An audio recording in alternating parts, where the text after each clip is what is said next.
Hello everyone, and welcome back to another video. In this video we are going to be looking at a match versus Edgar Walther and Jann Erik Westman.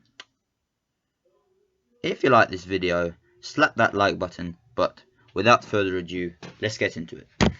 Okay, so what happens is you start with E4,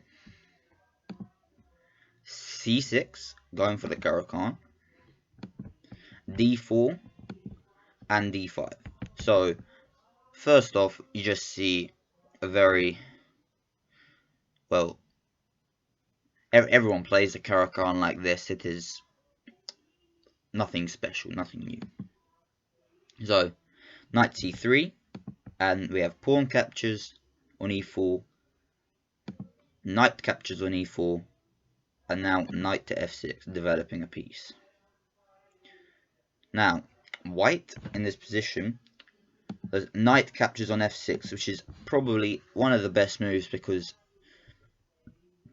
after g captures on f6, if black castles to the king side, the bishop can't really get out into the attack, as it can't really get on a diagonal, and the king is just going to be open for the rest of the game. It's okay.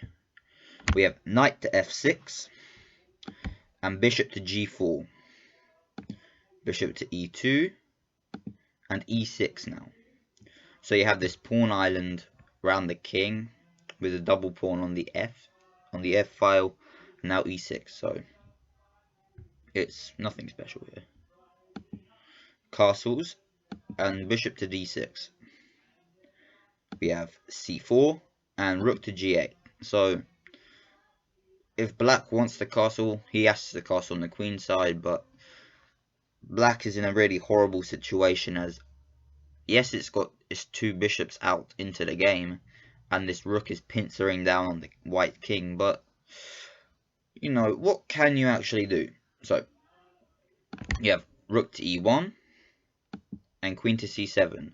Now you see this queen bishop battery just lining up that h2 square.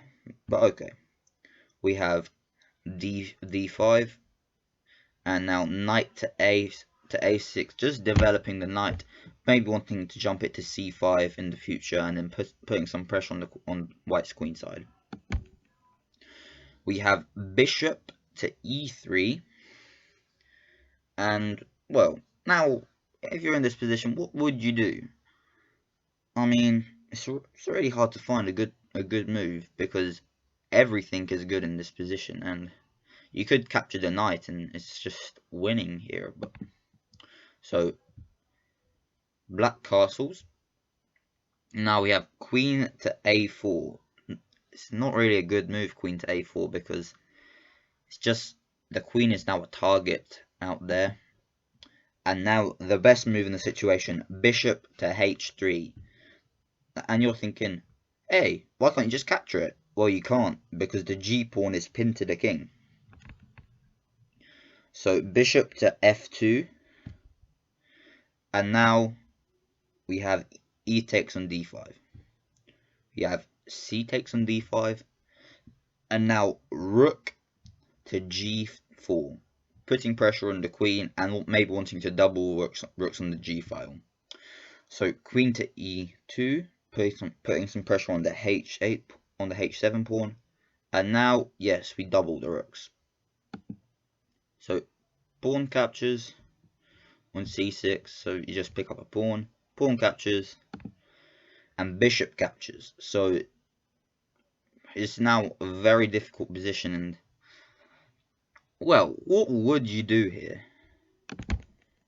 You capture it with the knight, and now rook captures on g2, and if you look here, you've got two rooks pincering down on white's king, and checkmate will come very, very soon. So right, bishop captures, and now rook captures on g2.